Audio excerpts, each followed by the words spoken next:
And we're live, everybody. Welcome to Ragin' With. This is episode 20, and I've got special guests here, Chuck Pineau and Eric Cockrell.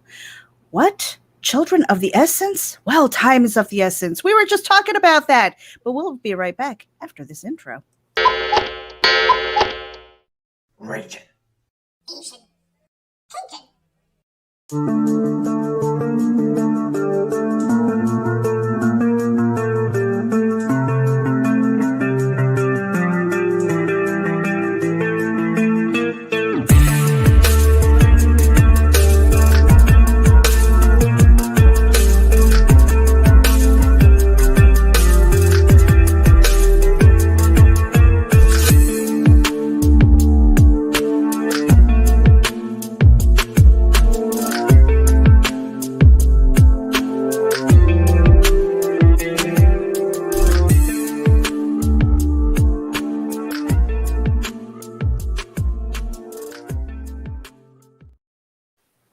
All right, everybody. This is episode 20 with Chuck Pineau and Eric Cockrell. You are raging with right now. And if you are tuning in, make sure that you hit the subscribe button on the YouTube channel. We are live streaming to several channels here. Geek Insider, Ragin, AVC, Comics and More New Jersey, as well as Indie Volt.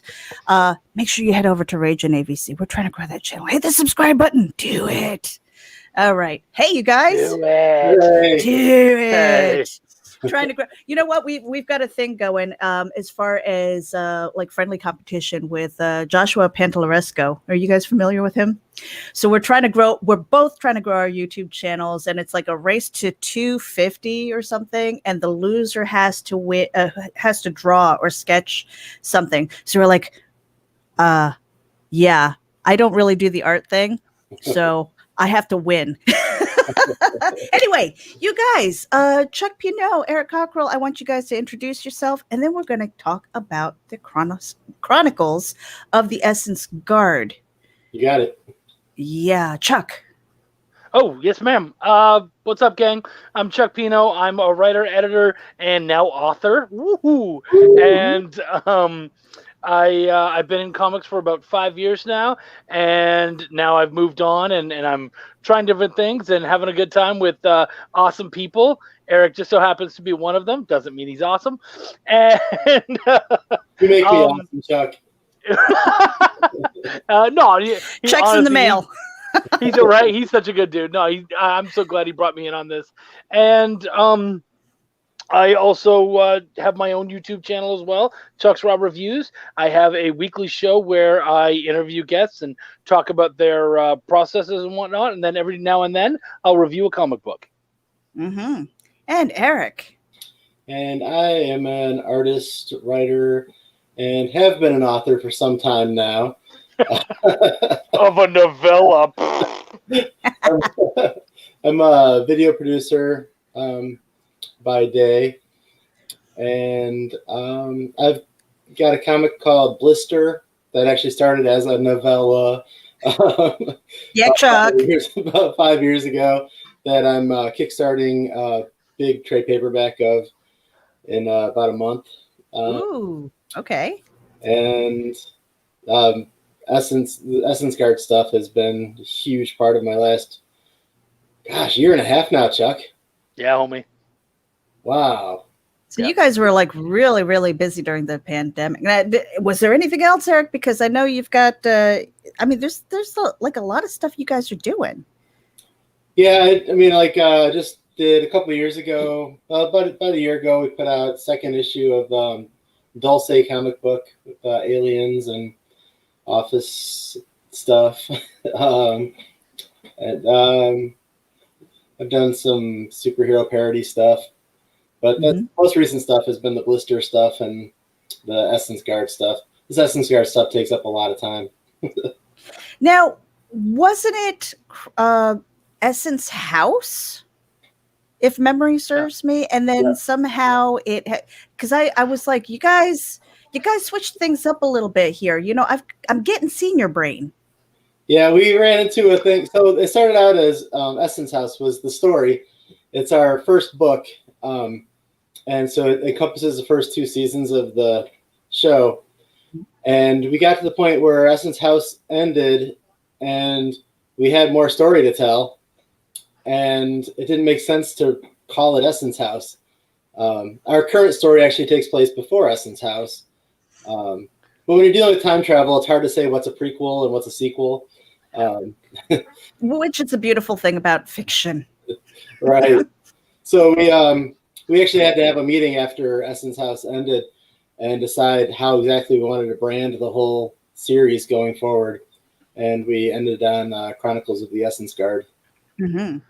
Well, and it was funny because we didn't even like when we did Essence House, we had done the first we were setting up the first season, and we realized that wasn't enough to finish the story. So we had it in our heads, do 2 full seasons. We can partway through, like, let's turn it into a novel, so we'll have that going. And then we had decided, let's give it a hard ending, because we didn't know that we were going to get the audience to sustain it and continue it forward. Right. And so calling it anything else just didn't kind of make sense.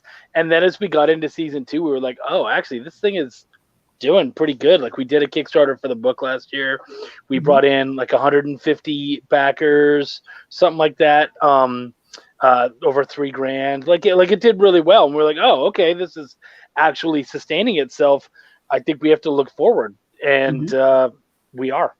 And here you are with now. How far into season 3 are you? Is that complete, or where are you with that? Now.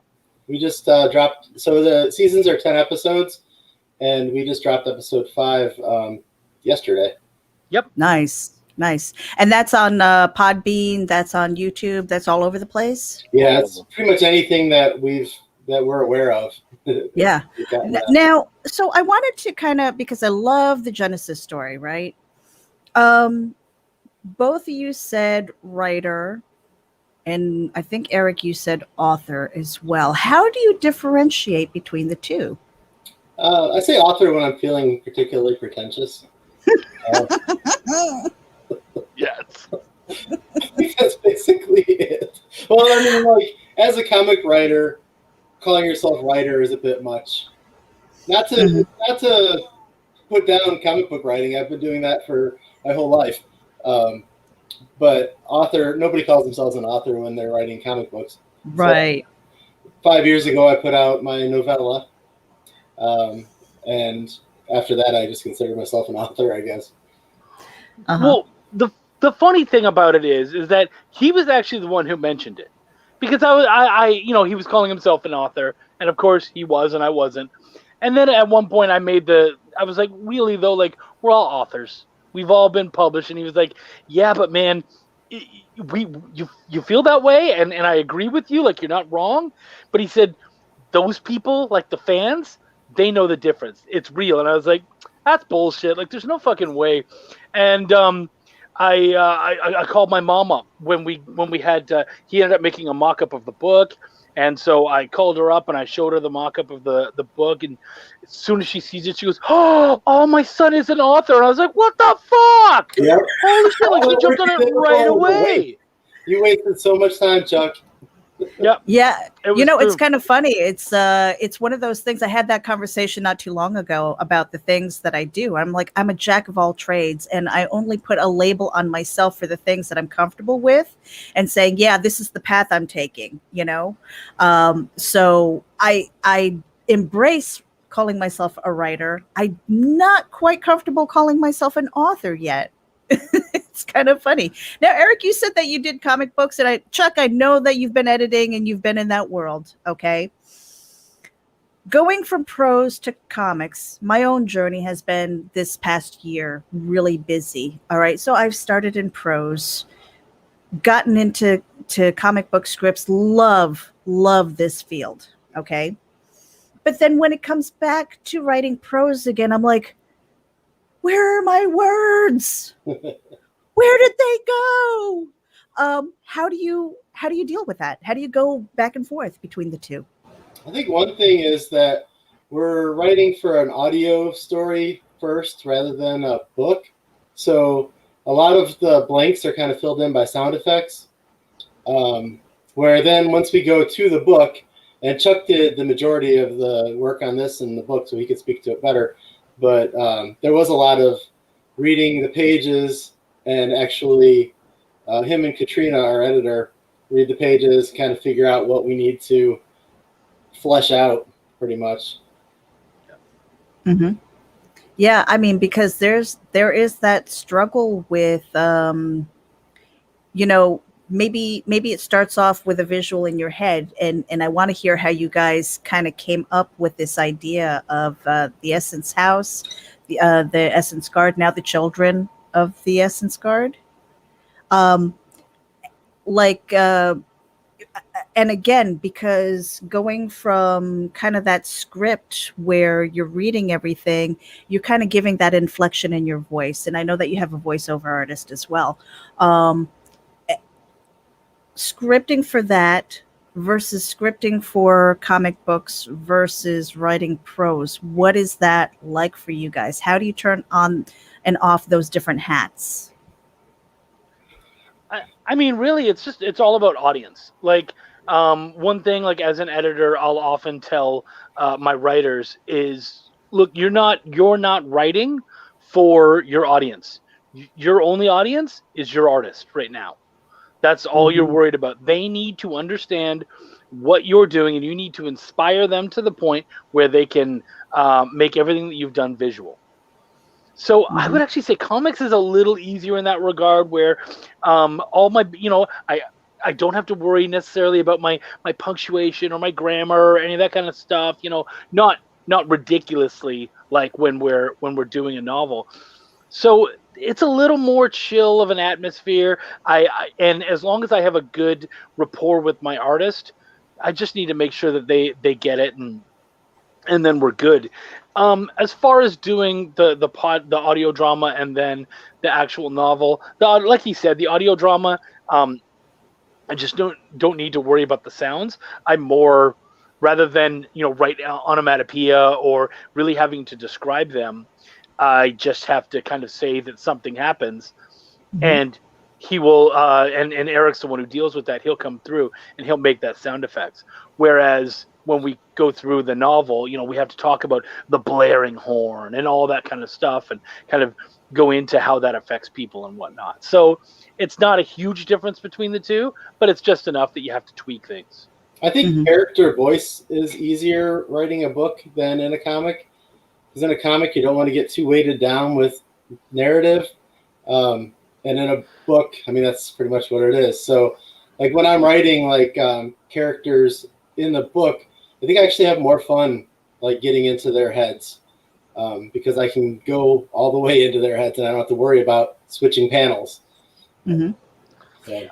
Yeah. So now take us through the journey of the Essence House, because you spoke about it a little bit earlier, where that was the first one. It was a novel it was a podcast turned novel, which is normally asked backwards from how everybody else does it.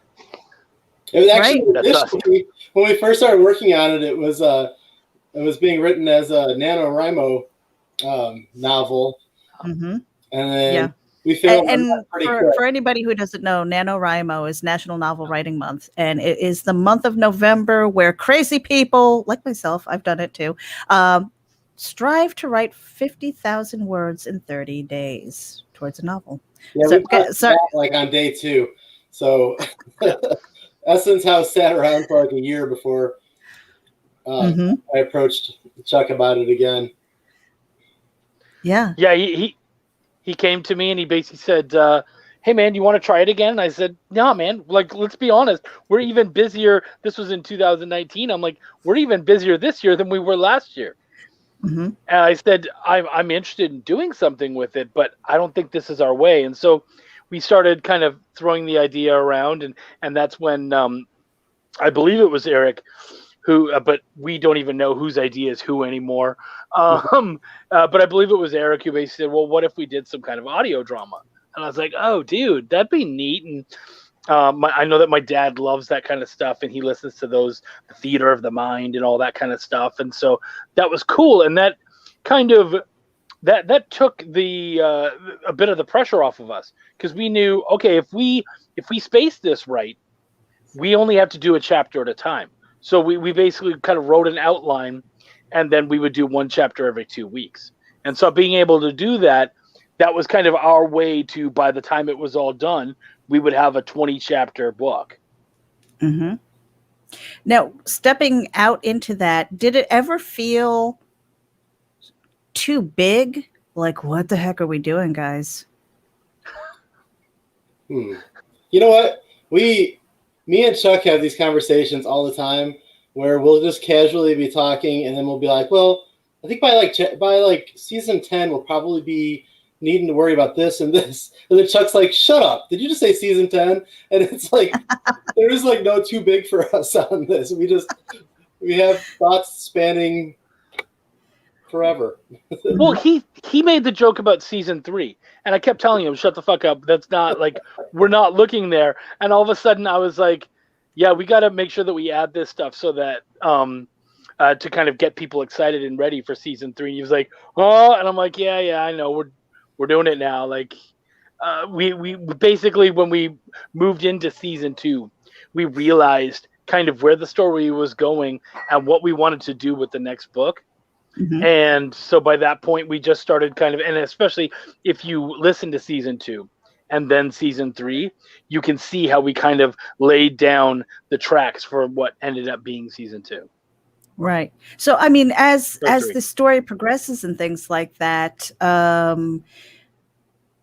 do you incorporate Easter eggs of previous seasons and things? We were doing Easter eggs like as early as episode 1 of the first season. Like, we were setting up things to. I think one of the first parts, he misses a few phone calls, and that's resolved in like chapter 12, I think.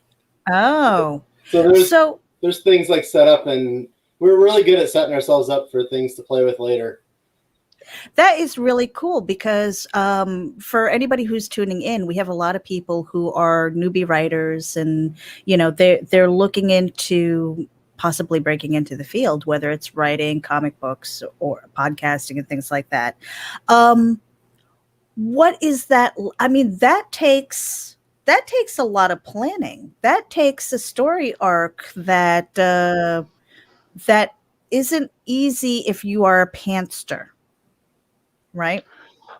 Well, I would disagree though, because we're this really weird blend of both. Like, both of us kind of are. Where and I'm very heavy on we need an outline, but even then, like, literally our outlines for a lot of chapters are 2 or 3 sentences, and then you have to turn that into 3,500 words. Mm-hmm. And so and basically what we try to do is we try to make sure that we have the bulk of, like, the main idea of what that chapter is going to be, where it begins and where it ends. And that way, when we know where it ends, we're well aware of where the next one can pick up and move onwards.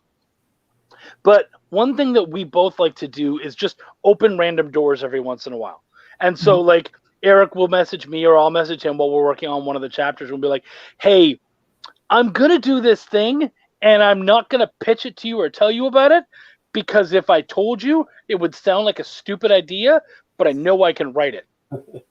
And at that point, that's true. And the only thing you can say is, okay, go ahead. And both of us have done that on multiple occasions. And that's what happened, like, with that thing where the phone calls in episode 1, he was like, I don't know what the hell we're going to do with that. And I was like, don't worry, man. Like, and actually he ended up having an idea. And instead, when I got onto writing chapter 11, I jumped on and I was like, no. Now we have to deal with this, and I'm going to do it. So I just jumped on it and dealt with it. So I think really it's about opening the doors and then remembering that you opened that. And that's the key. I opened this thing happened.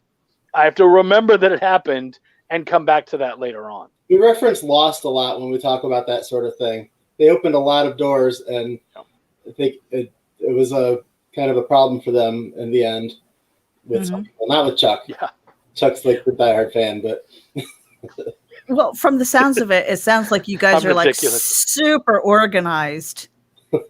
We sound like it does. It sounds like you're super organized, because it's like, okay, you're talking about chapter 12, and it's like, oh, I can close that out, that little Easter egg, and I can incorporate here and close that and stuff. And I mean, for me, I have notes everywhere. I have calendars, I have notebooks and things, and like I put stuff in safe places where I can't even find them anymore.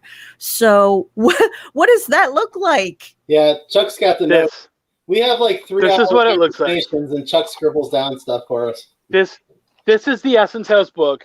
Everything we talk about ends up in here. It's all here. So right now, this is season 3. Mhm. All the kind of outlines and stuff, and you can see like chapter 7 is that long, and that we're gonna then have to turn into 3,500 words. Right. So yeah, like we're constantly talking, and of course, as I'm going, I'm doing things like writing in the margins and finding, like just writing everywhere I can, adding little lines here and there, and then like we have, so I mean, this is for the chapters, but then if you go back, there's certain pages where it's like, what does the family look like? Let's draw the family tree, and Mhm. what do the different people, descriptions of different people and whatnot. So I'm constantly shooting Chuck messages and saying, "Hey, when was so and so born? Hey, when did this happen?" Like, Mhm. we have it all kind I of. have to be like, just like, let me find the book. Now, when it comes to character development and things like that, do you plan ahead, or is it kind of something that happens organically as you're writing? It's been mostly organic. We've kind of created a lot of characters on the fly. We've had some things that have had to happen, and we've had to come up with people to do them. Yeah, That's really cool. I would actually say one of the biggest characters from Essence House was never supposed to be in it at all. It was when Eric wrote chapter 4, I was like, I have a neat idea for a fun character. I'm gonna try something. So I just added her in. It's a character named Jessica, and I just kind of slipped her into the end of chapter 4, because what will happen is the one guy will write it, and then the second guy will come through and edit it and kind of, if there's anything to fill out. And I was just like, can I just add this character so that she's set up for when I'm gonna use it? And he's like, yeah, go ahead. So I did that, and we both ended up falling in love with that character, and she just kind of ended up getting this personality all her own. It was like, okay, great, now she's part of the team, let's do it. And so that's kind of been something that we do, is that it all just kind of comes up. And I feel like if you know your characters well enough, then they end up telling you what it's time for next. That's true. And going even further forward with that, Chuck did the same thing in season 2. He created the character of Celeste, who is actually our main character in season 3 and book 2 now. And she was just created like halfway through the second season. Yep. Now, what happens when you kind of write yourself into a corner? How do you get past that? I don't know what that looks like. You don't know what that looks like. You're an anomaly. Well, it's just one of those things where, like, we, there will be, we'll sit and we'll talk about things like, what was it? So the chapter 9 of Essence House, there was this big thing that had to happen, and we had a good idea of what was happening, but not necessarily who did it. Yeah. And so we just kept. It's a huge part of the story, but we could not agree on anything with that. We couldn't even, neither one of us could even come to the table with an idea that we fully liked. No. It was like super rough, and we had hours of conversations about it, just about that one detail. And we just kept pushing and moving forward until I think it was right around chapter 6 or 7 when we were like, oh wait, what about this? And that's when it all kind of came together. So it's just one of those things where luckily we're always kind of looking ahead, and we already have sort of things outlined.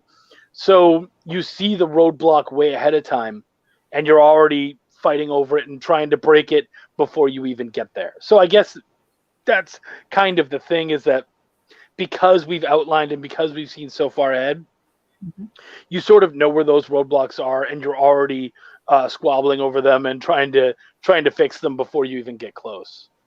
Now, so you both kind of touched on it, though.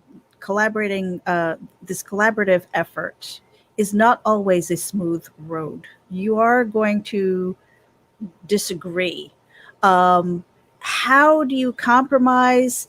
At what point do you say we agree to disagree, time to pivot? I think there's a lot. What does that look like? We have a lot of trust in each other. I think. I mean, like literally, like Chuck said earlier, like I did it a few times early on, and he's done it a couple times more recently. But we're literally just like, hey, I have this thing I'm going to do, and if I tell you it right now, it's going to sound batshit crazy and probably stupid. So I'm going to do it. You tell me if it's good, and we just trust that it's going to work out, and it pretty much always has for us. Yeah, we don't tend to fight an awful lot, and usually if we don't like an idea, the other person didn't love it either. Like if I pitch something to Eric and Eric's like, I don't know, I was like, yeah, I'm not in love with it either. That's fine. And so I don't think either of us have ever had an idea that we were in love with that the other one just went, that's shit. That's absolute crap. So I think either we're lucky or we just get along really well and we're pushovers. I was going to say that sounds really, really lucky because, you know, even in the best of relationships, you have those moments where you're like, screw you, I'm out of here, you know? Yeah. I mean, I think what's nice is that when we have a chapter, so like right now I'm working on chapter 6, and that's I have ownership over that chapter. So that means that's my job to make that story work and to get out the whole idea. And so, you know, usually what the other guy will do is he'll just go, cool, like I don't have to worry about that. I'm going to let him do his thing. And as long as everything comes out, you know, usually we're so intent on trying to excite the other one with what we've written that, you know, I'm not just writing for me. I'm writing for Eric. I need Eric to read chapter 6 and go, shit, yeah, that's it. Like the last chapter 5 for season 3, I went way over my deadline.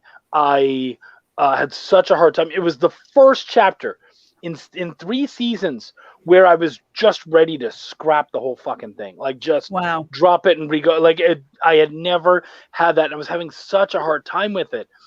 And finally, I was able to kind of get over that and break through it and get it done. And I got it to him, and he was like, "Okay, cool. Actually, that works. We're good." So it was nice. But yeah, I think it's because we're so excited to treat the other guy like a fan and to kind of get them excited by what we write that it tends to work out because you're not writing for you anymore. You're writing for the other person. And it's really, we really feel it once you get past like the setup. Like with the first season, the end of that season, man, we were excited every week, like passing stories back and forth. We got to chapters like 8, 9, and 10. Every time it was like, this is the best we've done yet. This is the best we've done yet. Yeah. Kicked off season 2 with chapter 11, which was like bizarre, and I got to like write the craziest stuff.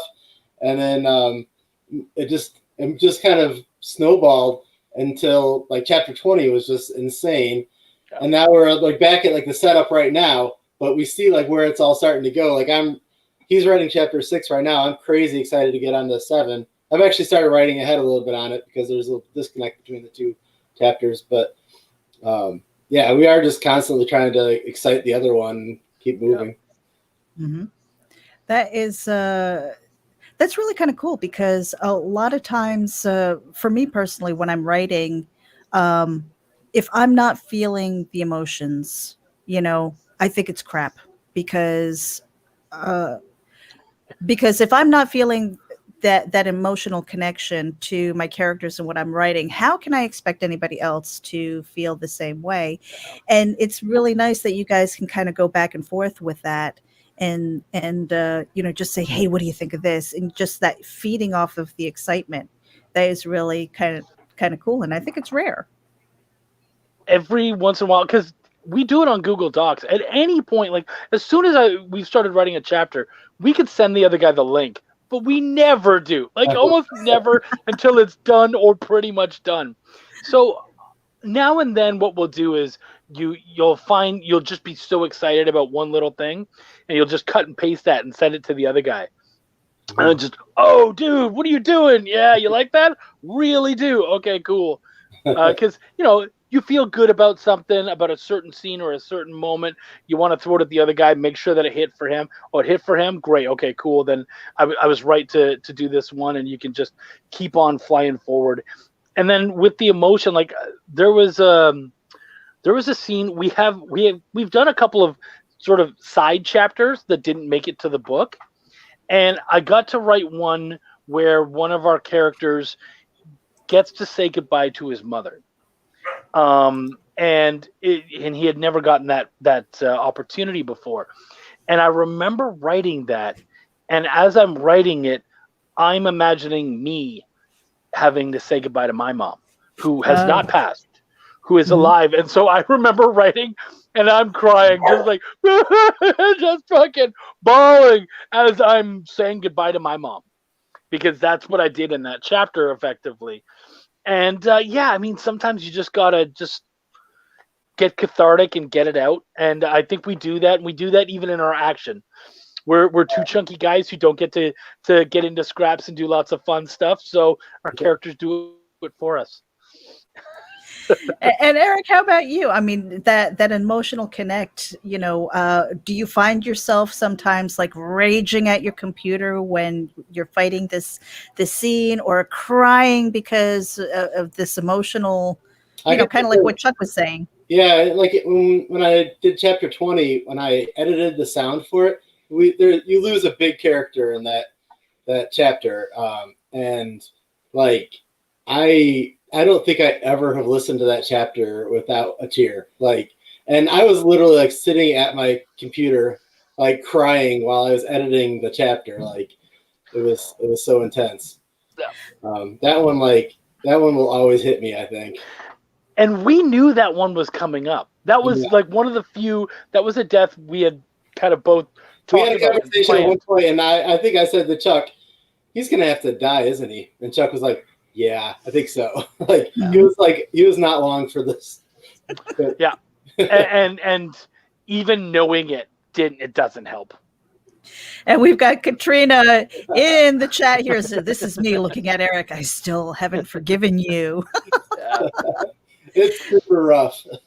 Yeah, you know, and so when you wrote something like that, was it because that it was the perfect ending, or, you know, because a lot of times in my greatest frustration is that sometimes people put in like this shocking moment because maybe they hit a wall, you know, and or maybe it was just a jump start to the next thing. And it doesn't get as much care. It doesn't sound like that happened here. No, I think that this one served the story and it served the character well. And even his relationship with some other characters. And it felt like it had a lot of meaning, and it just felt like the right thing to do with that character. You tend to talk about these characters where, like, you'll watch something like, say, like a Walking Dead. And you almost know that someone's going to die because an episode before or a couple episodes before, they get this amazing redemption moment, or this moment where it's like, okay, cool, their storyline is kind of done, and then it's like, motherfucker, that dude's gonna die. Like, I'm telling you, he's gonna die. The producer of death has been called. Yeah, they've kind of given you that wink, like, hey, you know, their stuff is over. And so this character had kind of come full circle, and the need for him wasn't quite as there, but also he had created this bond with everybody where it was just like, yeah, man, it's his time. Like, his fight is over, but also this is the one that's going to get them, like all of us. And it did. Yeah. I mean, those memorable moments are the things that people will carry with them. And that really helps to turn them maybe from a casual fan into like an advocate for your book, you know? Yeah, that's the hope. Yeah. So we are at we actually blew past the 30-minute mark. I'm going to take a little bit of a bump here, and then we'll get back. I'm going to pull up your website. And again, for anybody who's tuning in right now, whether you are watching through Geek Insider, Comics and More New Jersey, Indie Vault, or RAGIN AVC, it is RAGIN AVC, isn't it? Yes, because this is Raging With. Make sure that you hit the subscribe button wherever you're listening from, and then also head over to check out the description, because we've got the links to the essencestory.com. Is that Essence House Story. essencehousestory.com. Essencecard.com. The links are in the show notes, so make sure that you head over there and follow them everywhere. Here we go. For a 10% discount on your Gemini mailers, make sure that you use coupon code VOLT10, and that is if you go to GeminiComicSupply.com and use VOLT10, you get a 10% discount on your Gemini mailers. Hey, saving money wherever we can. Thank you to IndieVolt for supplying that. That was our quick little bump. And we're back. Hey, so I did want to bring up your website and talk a bit about the different seasons. You know, for anybody who doesn't know who you guys are, who are not familiar with Essence House, I can find my tongue here too, to kind of go without the spoilers, to tell us a little bit about each chapter, I guess. Let me see here. Let me find. Nope, that's your YouTube channel. I've got that too. And also let us know where you're really trying to direct traffic, because you have this whole list of podcasts, you know, like where we can listen from. That's great. I mean, at the end of the day, Kickstarters are great, but monetizing is a good thing. You know, so far all our monetizing has come from Kickstarter. So really, we just want people to find the podcast, and I guess find us on social media so they can follow us to make sure they're connected to anything we're doing with the story. Right. So now here we are at your website, essencehousestory.com, Chronicles of the Essence Guard, season 1. Let's go here. So I mean, if you could give us kind of like a rough outline of what people can expect in season 1. Do you want me to take this, homie? This is usually what I do. See, season 1 is all about the main idea is that 30 years. It's 2020, which is insane. We dropped the show January 1st, 2020, and that is when the book started. So we wanted to have a lot of fun with that, not knowing the world was going to go to complete and utter shit. So luckily we were able to contain it in that like 3 months before everything kind of happened. Of course, you know, there's time travel, so other things happen. But yeah, the basic idea is that we start chapter 1. Our main hero, Tim Edmund, he has basically been kind of out of the family for a long period of time. Him and his sister and his cousin, they grew up together in the Essence House. And there was an accident that we don't go into right away that basically separated everyone. And after a while, the house was demolished, and they turned it was turned into a plaza. And so Tim has come to the plaza to start kind of taking care of it. And he sort of realizes that he doesn't really remember his childhood, and actually it feels like he misremembers things, because he starts having weird details. Like in chapter 1, he's talking about hanging out with his grandfather, and then he meets a man, and it's like, the guy's like, your grandfather died in 1972. You've never met him. Like, you're not even that old. And he was like, no, I met my grandpa. And so it's very strange. We kind of set up that weirdness right away. And of course, they're able to, I'm not going to say how, but they're able to effectively kind of find the house, which turns out to sort of be a beacon of time travel energy. That's kind of the best way I can sort of explain it without going too much into it. Mm-hmm. Yeah. And so they end up, as so many smart people do, decide to, he meets up with his cousin, Tristan, who really is on a mission to kind of change things and make things better. And of course, Tim feels like that's just ludicrous. And all of that ends up getting them into this season-long barrel forward to effectively at the end of season 1, they're at this point where they're captured by people who want the house and want the energies for themselves, and who in fact say that it was stolen from them. And so now we have to deal with all of that. So that's kind of season 1 in a very tight nutshell. So now, when it comes to this whole series in the greater scheme of things, this is all about the Edmund family? So no, well, kind of. Go ahead. like center stage in the first 2, and then Celeste is an Edmund in season 3, but that one doesn't really center around their family as much, Or the house. yeah, or the house at all. Yeah. Okay. All right. And then so in going into season 2 then, as I bring that up on your website, like what can you tell us about this? Like some of the highlights that carries it through. How does it go from season 1 into 2?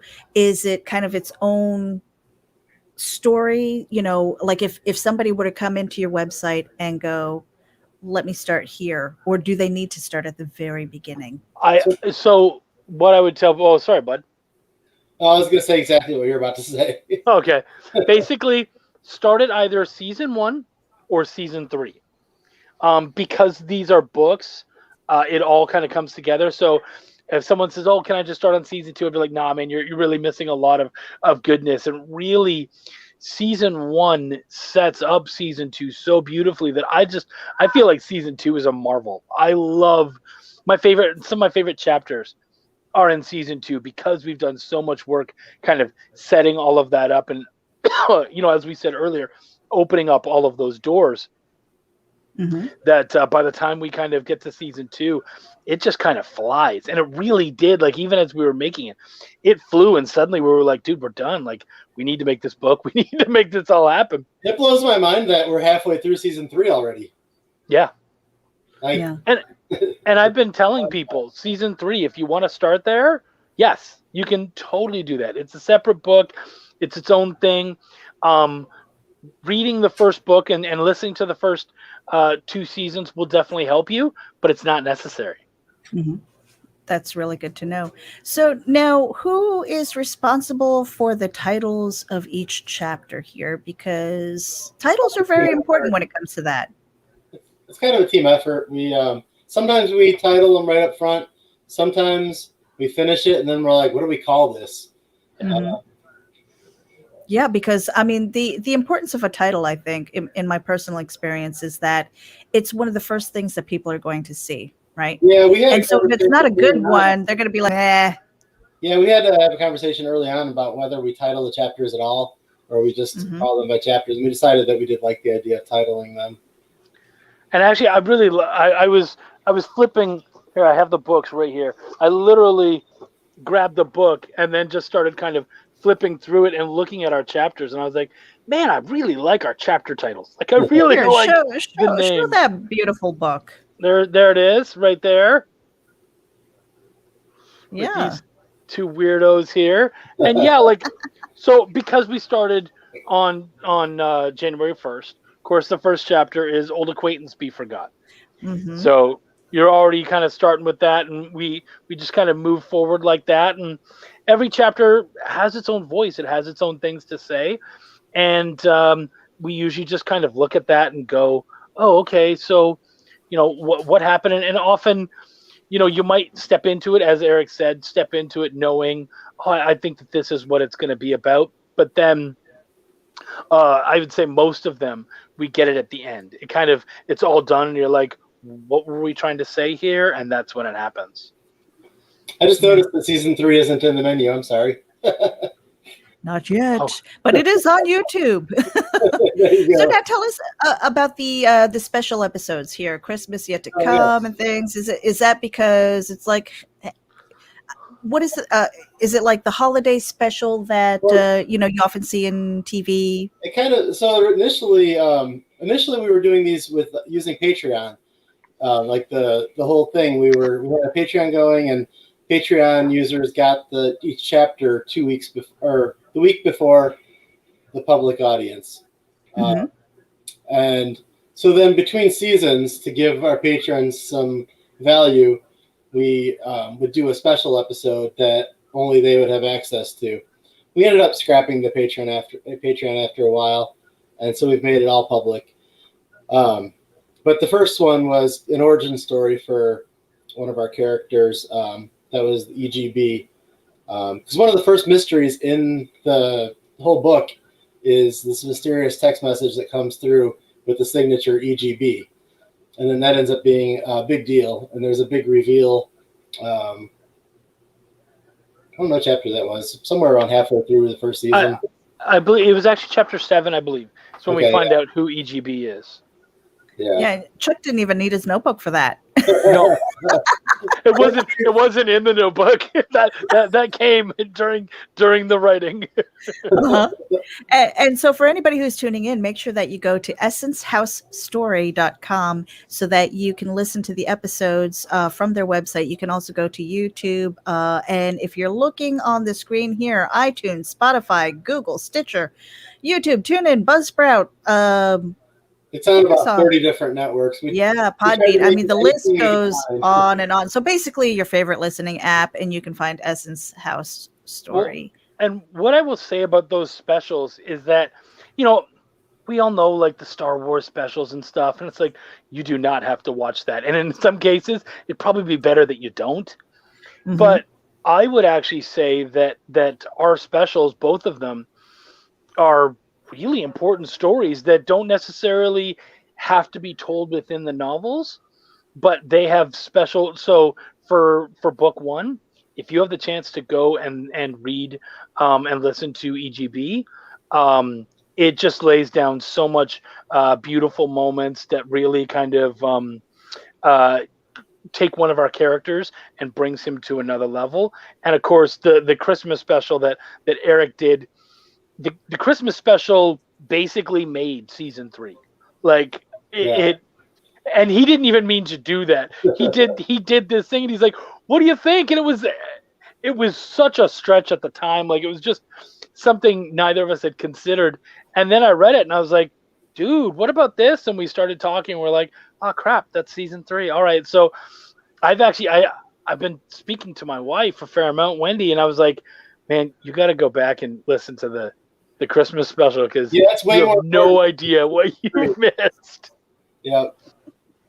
I feel like so season 3 has a couple characters that are mentioned a lot that I don't think most people even realize like that they've heard these people before because they were a little bit more subdued before. And I think it'd be fun for people to kind of make that connection going back. Mm-hmm. So now I have to ask, between writing this, producing it, getting it up on the different streams, so that it gets aggregated out. Plus, Chuck, I know you're editing. Eric, you're writing. You're working on other projects and stuff. How do you manage your time? Like, what are some of the best tips that you could give? Maybe your top 2 or 3. I think that one thing that we have like right now. So I'm buying a house right now, and I'm packing, and it has been a real struggle to be able to have episodes on time. And I've been able to lean on Chuck he's writing 2 episodes in a row for me, which we've done that before. Like, but Chuck was kind enough to take them kind of last minute. I was like, hey, I'm really struggling with everything I got to get done. So like just being able to lean on each other a bit helps. I don't know. What do you got, Chuck? The deadlines actually helps a lot. Yeah. Knowing that this is going to air on that Wednesday. If I don't have that in time, that's gonna screw up our schedule, and that's gonna screw over the voiceover actor. I find that I work best under pressure, And that's a constant pressure of this needs to be done by this date. And even if we go a little bit over, you're working hard to make sure that it doesn't happen that often. And so far, we haven't missed the deadline. We've had never. a couple episodes that kind of launched later in the day, but we haven't actually missed the deadline yet. And it's come close. And Right. I won't say it'll never happen, but it's been a driving force. That is the deadline is really important, and a lot of people from their own experience, they say there are two things that are going to get this out on time, right? Your deadline and money. Those are the two like motivating factors and things like that. And then, again, if you have people who are tuning in and expecting it on a certain day, you've built up that listenership. You've built up the people who are like, yeah, the next episode's out. Let's tune in. So that's kind of important. Well, and that's the fun thing about doing this for both of us, is that we kind of cut our teeth in comics. Like that's where the bulk of our experience is. Mm-hmm. But neither of us, like, I mean, Eric, you've been doing this since the 90s basically, and so neither of us has anything that spans 10, 20 issues. Now we're at issue 30 or we're at episode 25 right now. Well, and you add in the other two specials, we're at 27. Yeah. There's neither of us who are hitting issue 27 of any of our books anytime in the next several years even.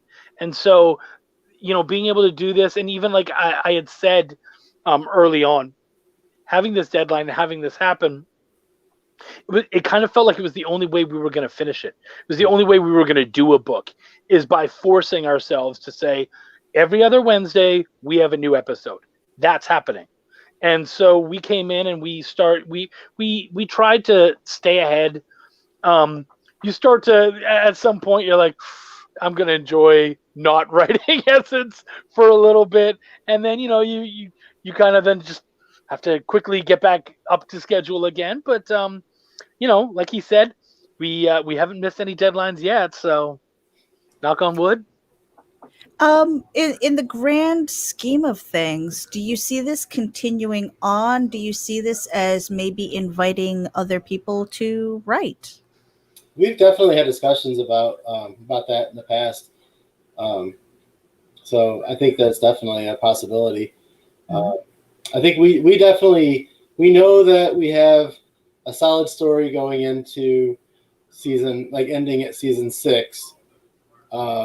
Which is we have 3 solid books. Like this story that we're telling right now is basically a trilogy of books. But we also have discussed other things happening that would go beyond that. Like I don't necessarily expect that it'll end, and we wouldn't even be like struggling to, we wouldn't be just keeping it going just because it's money, because it's not really when you get down to it. There's a lot of passion here that's driving this thing. So, and we wouldn't want to water it down, but there's a lot of legs to this thing. Yeah, I mean that's really hard, kind of, the because idea, you've worked so close as a team. To invite anybody in has got to be, just even the thought of it is be like, oh, I don't know. There'd be a lot of parameters, I think. Like, yeah, I wouldn't want to. Like no pressure for the new guy coming in.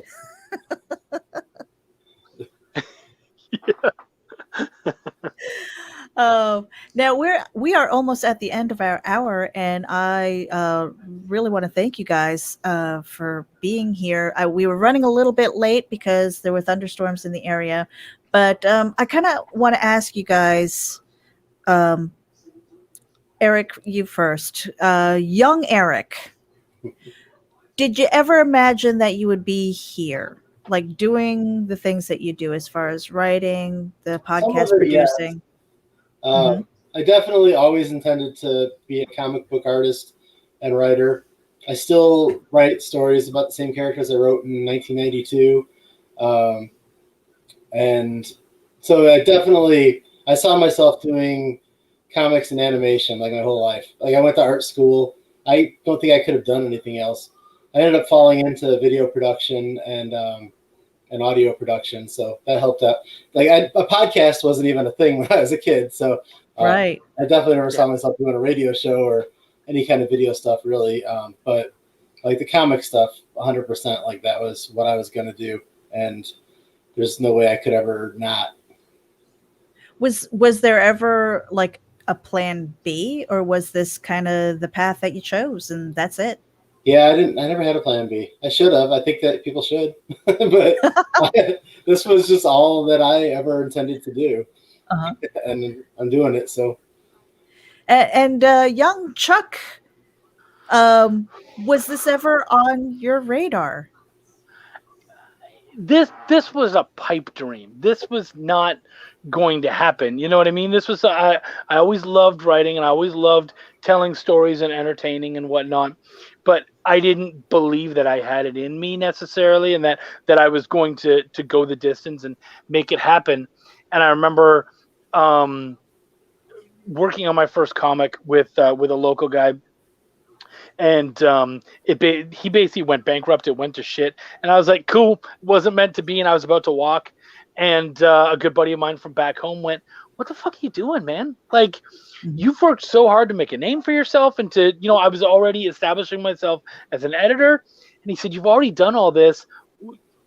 And he gave me one of my old scripts that I'd written back in like 2007. And he was like, why don't you do something with this? And that was Welcome to the Void, which ended up being my first book as a writer. And I made that happen, and I continued on. And now I've literally worked with people that I idolized and look up to when I was, little Chuck, when I was, 16, 17, reading comics and all that kind of stuff. I've been able to share credits with some of these guys, and it's just an amazing feeling. And at this point, there is no plan B. I can't imagine giving it up and stopping. I've already made too much headway to stop. So I'm just bulldozing forward and seeing where it takes me. Do you ever wake up and go, how the hell did I get here? Like, wow. I told my mom recently, because for those of you who don't know, I moved from Canada to Texas. I left, all of my family behind, my friends and all that, and started a new life. And I realized if I had stayed in Canada, this never would have happened, because I was too comfortable. I was too happy with my group of friends and doing all that kind of stuff to really take any of this stuff seriously. And it wasn't until I came here, and I wasn't necessarily lonely, but I didn't have anyone in this area that cared about that nerdy stuff and that I could sit and talk with. And so I just started creating, and I just kept at it. And I don't think I would have done it if I'd stayed in Canada. So I think that the move was huge for me, was a really big moment to making this happen. Yeah, there is something to be said about being uncomfortable, and not in a bad way, but constantly staying on the learning curve, constantly becoming better at your craft, and putting in the time and effort to be better.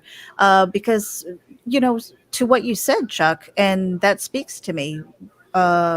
Because when we get comfortable in stuff, then I think we let a lot of stuff slide.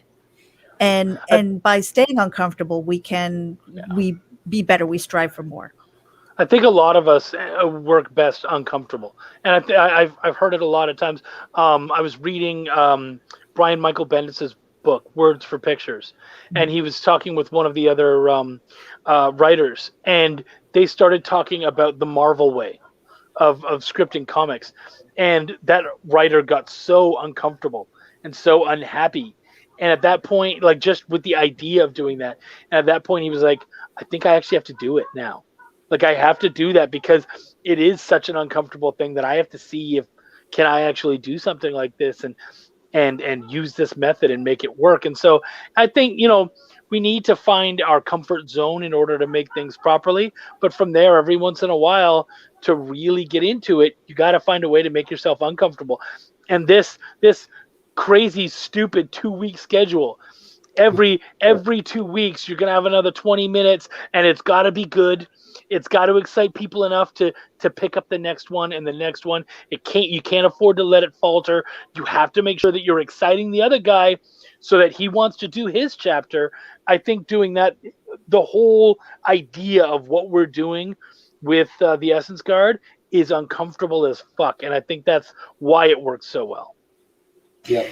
Eric, stay uncomfortable, my friend. Any final words with that? No, you can't get much more uncomfortable than working with Chuck. I'll take it. That's awesome. Well, we are at the end of our hour, you guys. It has been a pleasure speaking with you. Let me put the card up here. Again, for anybody who is tuning in, make sure that you hit the subscribe button. We are simulcasting to Geek Insider, Indie Vault, Comics and More New Jersey, as well as RAGIN AVC. Wherever you're listening from, hit the subscribe button and check out the show notes because we've got the links to essencehousestory.com as well as their social media, and I will be adding the links to their social media for Chuck and Eric so that you can follow them as well. Just don't peek in their windows. That's kind of weird. This has been episode 20 of Ragin' With. You guys, it has been a pleasure. Thank you so much for tuning in, and we're out of here.